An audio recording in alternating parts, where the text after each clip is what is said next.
Hey team, welcome back to another incredible episode of the Intentional Agribusiness Leader podcast. This is your host, Mark Jewell, and today I am joined by Steve Polski. He is the CEO of Pergena Systems. We're about to get into what that is about. I'm really excited because I don't think we've had a manure conversation on the show yet. So we're going there today. Steve, welcome to the show. Thanks for being here. Thank you. I Awesome. appreciate being here. Yeah. What does it mean for you to be intentional, Steve? Same question everybody gets at the onset. What does it mean for you to be intentional? I think I'd have to jump back to the definition of insanity when we live in a world of rapidly accelerating changes in our world, whether it's environmentally, politically, economically. To be intentional is to really have the conviction and courage to attempt to challenge status quos and do things differently, particularly if you believe that it's going to provide a better world for our own futures, let alone our kids or grandchildren. So I think being intentional is being not only focused in words, but figuring out a way to back up words and thoughts and intentions with actionable changes in our business and in personal lives. Absolutely, man. I think it's the disruptors really who are some of the most intentional people, because that means you don't get to stand by with the status quo. You're the black sheep standing out amongst the herd of white ones. You know, we've all seen that image, and it can be a little bit uncomfortable to be going a little bit different direction. It means risk. That's part of what being intentional really means, you know? Absolutely. So yeah, really great definition. Steve, tell us a little bit about yourself and Pergena Systems. Well, thank you very much for the opportunity. So again, Steve Polski, I'm a Minnesota native. I live in the Phoenix, Arizona area now. And Pergena Systems, a little over 4 years ago, I had been working on a different project on building a new beef processing facility in Nebraska. And I kept on getting, intrigued over the years. And actually, for about 20 years, after being exposed to the anaerobic digesting technology that my former employer Cargill invested in Idaho, in a dairy, I kept on, seeing the massive growth of dairy digestion, manure to methane, really focused on-road transport market, but heavily subsidized by California Air Resources Board low carbon fuel standard credits, and really said, how does beef cattle get into that game, considering that you've got 9 million dairy cows in the U.S. roughly, and 12 to 15 million beef cattle on feed at finishing yards. Why aren't beef cattle facilities, big feed yards doing this? And we learned that it's because of the carbon intensity score, and the problem that California was trying to solve was volatilizing methane out of massive lagoons in California.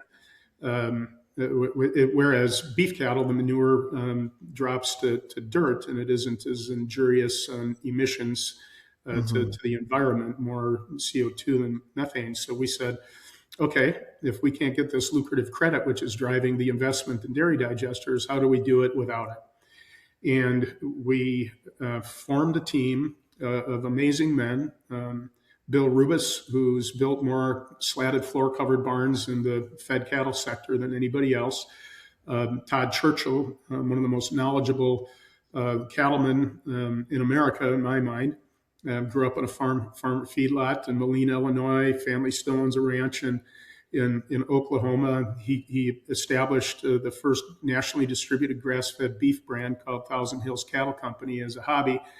And so Todd and then his partner in another venture, Russ Conser, he ran Shell Energy's venture program for many years before he retired. And so we got together and said, how do we build a business out of this opportunity? And that was 4 years ago.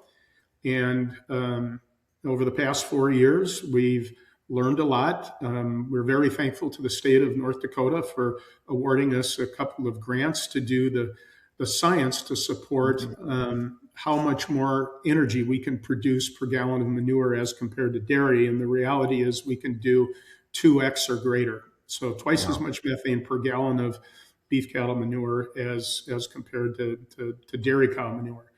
Wow. So that alone wasn't enough to make the internal rate of return compelling to someone investing in $100 million project, because it's roughly 60 million for the barns, and it's $1,650 a headspace and 36,000 increments, Yeah. and for 40 million for a digester. So what else do we have to figure out? And so we partnered with a company out of Kansas that makes a hydrothermal carbonization technology. Well, that's their technology, but they sell an organic soil fertility product, soil Hmm. amendment product that you look at it as a displacement of synthetic NP and K. And we call it Red Bull for microbes and soils. So what their technology does is really Yep. what it does. It shreds the long carbon chains in lignin, in this case manure, and makes it more digestible to the microbes that already exist in soils. And, Hmm. and so from an absorbency perspective for carbon enrichment, it really is an unbelievable product. And they're sold out every year and have been for a few years now. And many of this company's investors are also customers. Hmm. And so we know it works. And so we're going to, on the back end of the digester, because you have this digestate after you produce the Sure. gas, what do we do with it? And so we believe we've created a virtuous cycle of upcycling or optimizing waste streams in a very biological fashion. So what we're doing is using, sound in engineering and process Mhm. management to just accelerate what nature's always done, but do it faster. Yeah. So we're pretty excited about what we built, and looking forward to getting project number one built just outside of Bismarck, North Dakota, hopefully this year. Man, that's fantastic, and good luck with that. That's amazing. It's wild to me what we can do with manure. I mean, It's the smell of money, is what we say, and yeah, uh, nothing is wasted. yeah. And so I am a passionate believer of I used to say eliminating waste, but it's really upcycling waste, because Mhm. matter is matter is matter, and molecules are molecules are molecules, and how we manage those is really incredibly important. And as I've aged and Yeah, in life, I've realized that everything needs to be repurposed. And yeah. um, and candidly, we're excited that we consider ourselves to be the leader in the space Mhm. right now, and what we've learned, the IP we've been able to create, and the knowledge that we plan on in the next 7 to 10 years to have really converted a significant percentage of the fed cattle sector to our Progena systems model. Wow. It's it's incredible, and I'm going to share just a really like a personal story really quick that's really not related but kind of related, and it makes me a believer in what y'all are doing, because I mean I've been following regenerative ag. I've been following we had several companies as clients that are in the biological space, and you see, I mean, significant wins, on like a micro scale. Okay. Mhm. I've got my own little micro scale going on in my front yard. Last summer in North Carolina, we had a wet stretch where it just rained like every day for a month. And I had these fairy ring mushrooms pop up, okay, in two different spots. And I don't think anything of it. And I'm not really, I was busy. I didn't have time to go get my fungicide and go get rid of the mushrooms. I'm Sure. more interested, like, can I eat these mushrooms? Like, is this food growing in my yard? Steve Burrell. That's kind of how my brain works, because I grew up on my one thing I didn't tell you is we actually had a mushroom farm for 4 years of my Oh growing up. wow. So we raise shiitake mushrooms, so a little bit different ag there. But so these mushrooms are growing in my yard, and I'm like, oh, well, whatever. They look kind of cool. Everybody goes out and takes a picture because one day they're not there, the next day they're there, and they're in a ring, and it's a perfect circle. I'm like, how do they know to grow in a perfect circle? All these things anyway, and it pops up in two different places. Okay, things dry up, mushrooms go away, they get mowed down, et cetera, et cetera. We don't think anything of it. Now we're coming into springtime. We've had warm temps here in North Carolina the last 2 weeks. The grass is coming up. It's starting to get to be time to mow. And I've got my own side-by-side comparison. Now, I put nitrogen on my yard twice last summer. And everywhere else in my yard looks basically the same except where these mushrooms are. And that, I mean, the grass is 4 to 5 inches tall. I haven't mowed it yet. It's been warm for 2 weeks. The grass is 4 to 5 inches tall where the mushrooms were. And it's just like normal height everywhere else. It is unreal. I mean, I'm researching this, and it's, mycorrhizal fungi are like higher population in those spaces. So now I'm researching, where can I buy this for my yard? Somebody's going to probably reach out on the show and say, I'll sell you, I'll sell you a tub. I'll ship it to your house. Send it over. I'll do before and after pics and promote your brand. And what do you attribute that to? Just an increased concentration of organic matter? And yeah, it's the increase in what my Google research is showing me anyway, is that the mycorrhizal fungi it's a higher population, and it's making that nitrogen more available to the grass. Nature and biology are absolutely amazing. Yep, it's unreal. So you get the short burn when I put nitrogen on in the summertime, but we get a much longer burn if we can actually get that fungal population up in the ground on our red clay that we live on here in North Carolina. So anyway, that's my way of just saying, like, man, I mean, we can take manure and actually, replace some of the synthetic fertilizers. So we get the NP and K, but we're also feeding the microbes. So we're going to get a better result from the NP and K that we're putting down. We need less of it. And we're sitting here, and as we record this, we don't know what's going to happen with all the stuff going on in the Strait of Hormuz and Iran, and all of the fertilizer prices have not necessarily been friendly to farmers. Just even if it's just the stress that comes with the volatility that we've had in the markets lately, and we need more solutions to help solve for that. And I think I just had more biological solutions.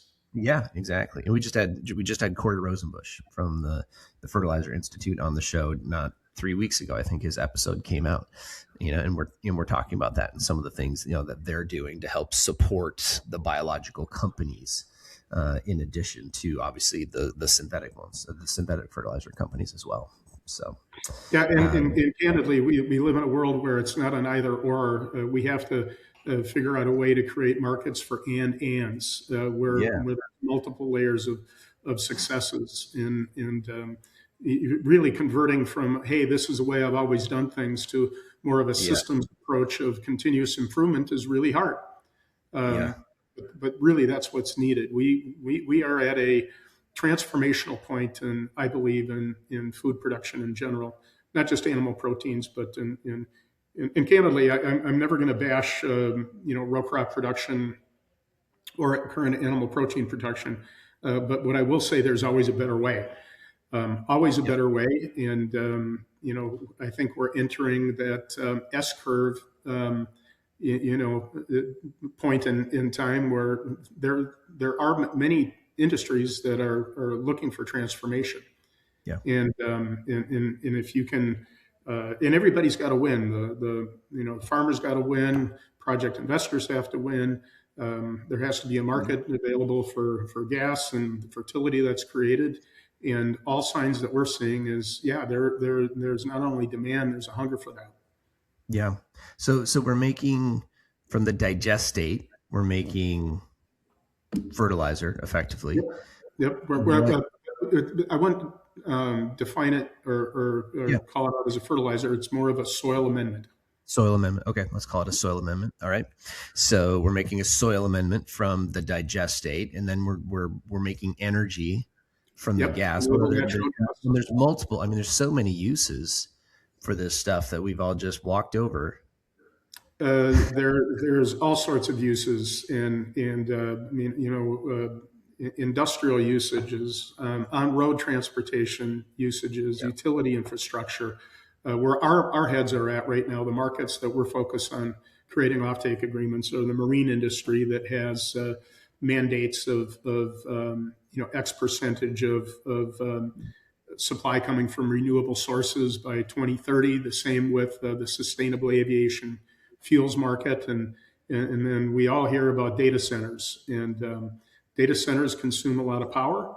And Hmm. right now, if you think about it, Microsoft owns about 80% of the voluntary carbon credit markets, and that's high, Interesting. incredibly high. So I think they'd like to see more renewable energy available. So we're Sure. not so concerned about finding markets for either the gas or the soil for fertility. Hmm. Our challenge is the capex associated with getting into the game, because it's Yeah.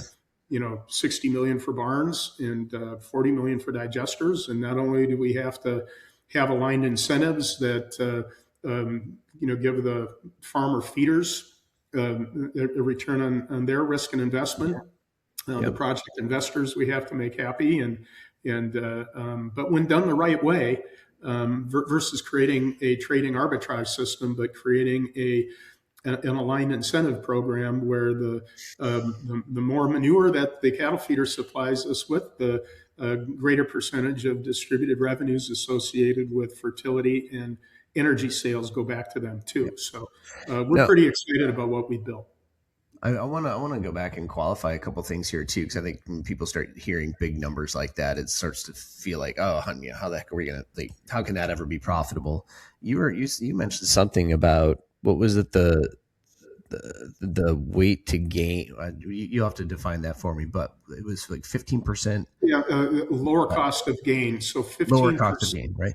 15% less cost of feed to gain the same amount of weight. Wow. So you're bringing in cattle into a feed yard for finishing between 8 and 900 pounds, and you're putting on 1,500 pounds on them before they go off and get processed. And so that's a lot of feed, and it's a lot of dollars, and Yeah. that's all dollars that go to the bottom line. So Yep. on feed efficiency alone, because of these barns, the payback's there, Yeah. whether they get a percentage of the fertility or gas sold or not. Right. So it becomes a, a a winner for the feeder, and we believe that the first one's always the hardest one. Mm-hmm. And we all know in agriculture that change is slower than a lot of industries, but Yep. they're also the fastest followers. The industry is pretty fast at following because Yep. of its historic low margins. But we need a paradigm shift, and Yeah. and and candidly, we're not creating anything new. We're bringing in together, really three existing proven pieces of technology, if you will: You bet. barns, anaerobic digestion, and Yep. soil amendment. So Yep. it's bringing them together in a way that financially makes sense to all the stakeholders. Yeah. Yeah. It makes a ton of sense once you get the stack, right? And this is that Yep, those technology stacks that we see it in other places where, we can do things with computers now because you have certain microprocessors that can do certain things and computers that can do certain things, and then the right amount of compute power. And that's why we now have AI, right? So we're stacking technologies on top of absolutely. each other so that today you can go ask ChatGPT how to do things. I did, like, Steve, I had to redo some book work for an old business. I knew that my CPA had made either my CPA or my bookkeeper made a mistake. Either way, there was $100,000 I needed to find. And so, because we were going to have to pay, whatever, 20,000 in taxes on this, I was like, that does, I know that's not right. So I went into Claude, and I went into they have kind of like a incognito tab like you have on your Chrome browser, so you can just put your stuff in securely and it forgets it as soon as you're done. But I put everything in there, And I just uploaded all my bank statements, credit cards, et cetera, from those years. And it went through. And what I had originally paid a bookkeeper $5,000 to do for me for 4 years of bookwork, I did in 2 hours, and it was better. And I found the mistake. It is crazy. I've got a friend that runs an energy production and trading company, and if his employees aren't using AI every day, they're not going to Yep. work there anymore because the increases in productivity are truly incredible. And Yep. our team uses Claude and Chat Mm-hmm. GPT, and I'm blown away at the quality of the results. Now, Yep. I think the challenge in agriculture has always been, well, show me the data, show me the proof points. Well, Mm-hmm. we all know how hard it is to find data, incredible data, because farmers aren't reluctant to give away information for free because Sure. Yep. information shared in the past has actually caused them harm. So, Mm-hmm. um, we have to create a different trust building mechanism than using years of collected data. But the data that we have collected has been pretty supportive in highly directional in terms of where we're going with Progena systems. You bet. Well, and I think you'll find because you guys are so intentional with your approach. This is a very well thought out thing. It wasn't just an overnight idea. It's proven technologies stacked on top of each other, proven advancements, I guess I should say, stacked on top of each other, that work, and it makes sense. And you'll find those forward thinking folks who are doing it. And like you said, you get your early adopters, and then we tend to follow pretty quickly Yeah. in this industry once we see it work. I think, I'm going to go back to your intentional question. Mm-hmm. Um, when we started out and, with us, our four founders, each one of us was like-minded in thinking that there's a better way. So continuous improvement. Sure. But I'm more of a general supply chain logistics thinker. I mean, that's where I spent my formative years. So, really creating resilient, repeatable, scalable, Mm, lower cost supply chain. So, I've always been focused on lowering cost of goods sold, driving efficiencies yeah. through eliminating, optimizing waste. That was my skill set that I brought in. Todd Churchill, he knows beef in finances. He's our CFO. Russ Conser from the energy from Shell Energy. He's an engineer, and Mm-hmm. that's he brings in the technology. And there's always a better way to solve a problem. Approach. Bill Rubis, who's our barn general contractor, um, most relatable guy to farmers I've ever met. He established his trust, and he knows general contracting. So that's a skill set he brought on. Kip Pendleton is our Yep. executive board chairman. He's got just a tremendously long, successful track record of leading companies as well as board governance. And so we were very intentional with Kip. And most recently, we brought on Dr. Michael Schopenhauer, who knows the anaerobic digestion world better Okay. than most in the country. And then Doug Cameron, who many consider to be the grandfather of biogas in the United States, Mm, if not the world. wow. So like-minded, very complementary, skilled, Yeah. sets, and really that's what it takes to take something from what makes something a good idea to Yeah. something that makes money. And Mm-hmm. I do believe that capitalism is our planet's greatest problem-solving mechanism, and Right. that's not about greed. It's about creating a value proposition that makes sense to all. Yeah, I love it. That makes a ton of sense. So, talk to me a little bit about putting together a team like that. You got a group of power players. You're the Yes. you're the, you're the CEO. And the reason I'm asking this is I want people to be able to extrapolate this down into their own version of their life. So if they're a location manager working with a team of people in a location at a co-op in Iowa, right? Or if you're a you're an executive team, right, at that same type of organization, or a small startup ag retailer that's trying to get some things going, right? I mean, you're putting together a team. You're trying to get everybody pulling in the same direction. Advise us, Steve. What's working for you, and how do you get everybody moving in the same direction? You guys have an exciting idea. You have an exciting problem to solve.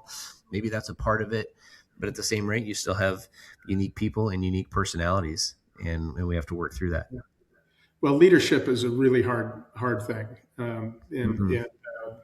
I certainly don't, and I will never claim to be, a great leader. But I think that I learned a lot about leadership from, uh, sports growing up, particularly in college, and what it Hmm. means to be a part of a team. Everybody has their role and responsibility, and there isn't any one player that is more important than the other. It's how you gel and work together as a team.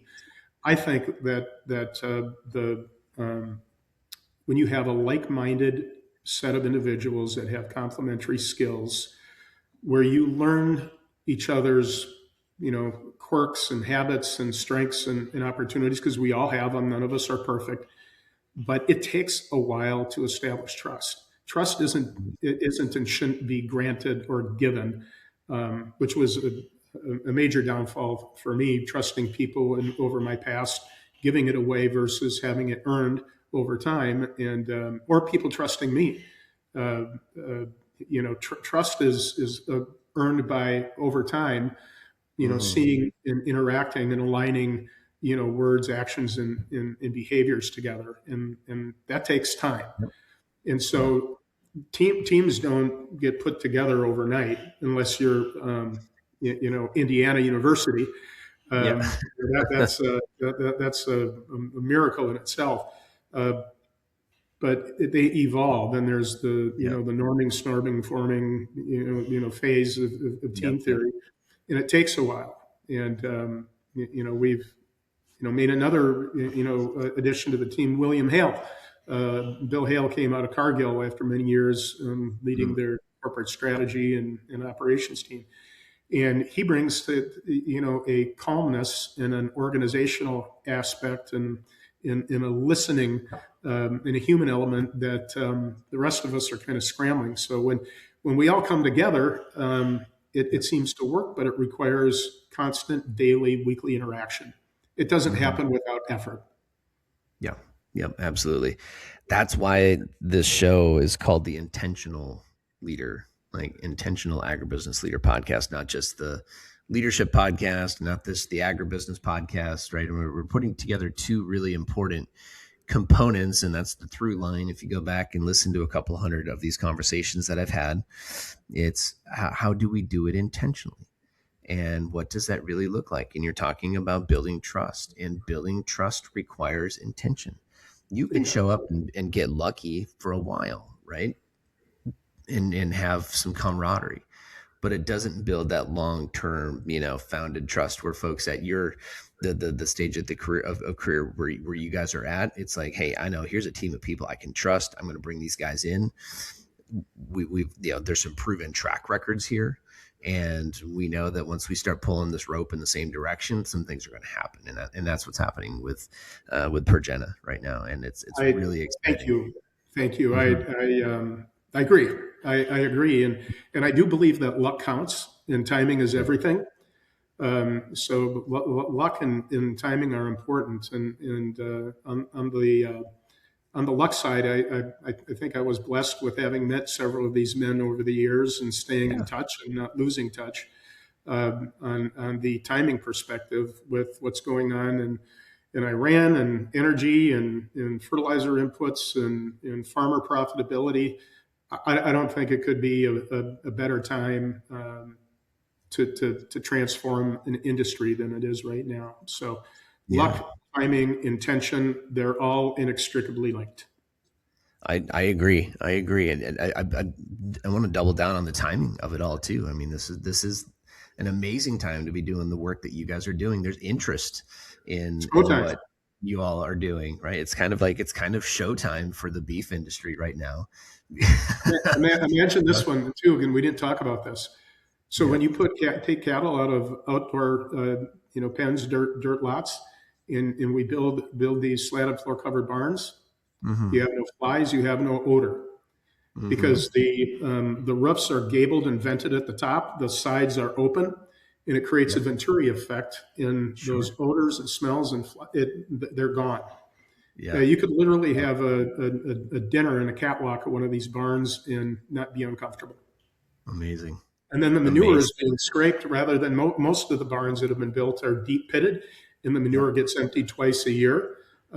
With our barns, they're 4 foot pits and they're scraped continuously, kind of a Wow. chain driven system beneath the barn, putting that clean, Yep. fresh manure into the digester constantly. Sure. Imagine Well, the community impacts of not having odors. yeah. It's a big Well, deal. it really, really, really is, and that so many great downstream benefits. I've been thinking about the political environment, the recent flipping of the food pyramids, just the global Yeah. demand for good protein, the demand for protein here.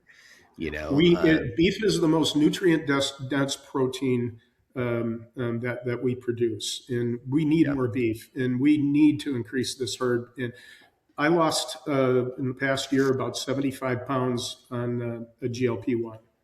I Wow. lost a lot of weight. I was pre-diabetic, and my doctor said you need to do something different, and I did. Nice. And it's even impacting the profitability of airlines with the dramatic weight loss because they're not burning as much fuel as they've burned in the past. Really But interesting. I don't crave Domino's pizzas. I Yeah. crave, clean foods. And Hmm. so the Yeah. healthier we become, you know, habits and nutrition profiles and appetites are changing. And that Yeah. movement isn't going away. So, No, no. If anything else, it just continues to get more and more. We support a nonprofit out of Indianapolis called Hatch for Hunger, mhm. and CEO is Danny Leckie. He's been on the show, and we've talked about it a fair amount. But what their whole mission is to get protein. They're working with industry supporters from the egg side of things, from the pharmaceutical side of things, and from the poultry side of things. And I can only imagine, there's got to be some room for beef to play in this at some point as well. But their whole mission is to get protein into food pantries, into some of these food deserts, into some of these places where they can't exist. And so one of the favorite things that Christine and I do is we buy coolers. So we take our tithe money and we'll buy a cooler for $4,000 or $5,000, and then Danny and his team put that into a food pantry somewhere in America that doesn't have refrigeration, Wow. because currently they don't have, with no refrigeration in a food pantry. The only thing you can have are shelf stable items. Absolutely. And so we need to And get more protein into the mouths of people who, quite frankly, can't afford, to walk down to O'Quinn's butcher shop in Pittsburgh, North Carolina, today, and I'll drop 100, $200 easily to, for a few absolutely. days worth of meat, to feed my family. So, we need to do things like that. So I'm a big fan of finding more ways to get more protein into the mouths of people who need it, because it's just good for you. Beef should not be a luxury item. And Hmm. unfortunately, right now, it almost is. Yeah. Yeah. We need to produce more beef at a more affordable price point where everybody can win. Um, Yep. there, there, there doesn't have to be a trade off. I win, they lose. We have to create a win win supply chain. And I do believe that's possible. And I do believe it can happen before my days on Earth are over. Um, I love it. I we, love it. I we make love the Yeah, yeah. I love the excitement. I love the mission. I love what you guys are after, and I'm super behind it. We're here to promote it and share it with the world. So, Steve, thank you for being on the show. I really, really appreciated it. Before you go, do you have over the course of your career, are there any books or podcasts or resources that are must-haves for people to get on their bookshelves or in their players? Boy, that's besides Mark Jules, I would say I would say that I can't give a particular one Hmm. that I go to. I get them flashed up on my phone on a regular basis, and Yeah, every now and then one catches me. And of course, I do have a tendency to be biased to the agribusiness ones, but gotcha. that's a good question for me to think about. But besides yours, I'm not willing to go there quite yet. I've got a reputation to protect, right? There you go. No, no, not a problem. Not a problem. What we do, so just so you know, then there's inside our Jericho library, we have a whole host of resources for you to go peruse. And so, for the folks listening at home, I want you to head over as soon as you get a chance today to a website called Ask Jericho. That's Jericho, like it's spelled in the Bible, JERICHO.com/try. I want you to go through that. There's a 5-minute little questionnaire, and it's actually what you're going to get off of that is a personal playbook that will help you have just increasing levels of success. It's the kind of thing that historically you had to pay for, and we now do them complimentary. So head on over to askjericho.com/try, get your free personal and professional playbook, and that comes with a free trial so that you can go in and get access to the resources that it's going to recommend for you, and get some of the books that previous guests have recommended on there as well. And you literally just click on the link; it'll take you right to the Amazon link to buy the book. So, Awesome. Thank you. neat little resource. So go ahead and get that. And man, Steve, this is very cool. Thank you. Thanks for being on the show. Thanks for being a part of this. I really appreciate what you're doing, and I'm going to be following on the LinkedIn feeds and seeing. Thank you, Mark. And anything we at Progena Systems can do to help support your mission, please reach out to any of us. You bet. Thanks for being on. Thank you.